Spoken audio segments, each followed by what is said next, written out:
আজকে অকথ্য অশ্রাব্য ভাষায় আমার নেতা তারেক রহমান সম্পর্কে তারা কথা বলেছে, স্লোগান দিয়েছে। তারা ভেবেছিল যে কথাগুলো বললে এবং স্লোগান দিলে বিএনপি বোধহয় যাবে। বিএনপি হচ্ছে সেই দল যে বারবার সমস্ত চ্যালেঞ্জ মোকাবেলা করে, সমস্ত আঘাত প্রতিহত করে উঠে দাঁড়িয়েছে সেই ফিনিক্স পার্টির মতো।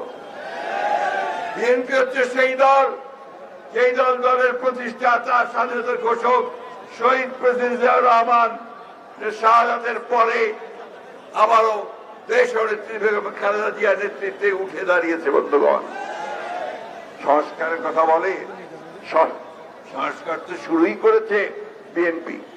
একদলীয় শাসন ব্যবস্থা থেকে, বাকশাল থেকে বহুদলীয় গণতন্ত্র নিয়ে এসেছে শহীদ president Ziaur Rahman. Presidential form of government থেকে সংসদীয় গণতন্ত্র নিয়ে এসেছে বেগম খালেদা জিয়া। নিশ্চিত করেছেন আমাদের প্রেসিডেন্ট জিয়াউর রহমান। মানুষের বাক স্বাধীনতা নিশ্চিত করেছেন জিয়াউর রহমান। অর্থনৈতিক স্বাধীনতাকে নিশ্চিত করেছেন শহীদ প্রেসিডেন্ট জিয়াউর রহমান।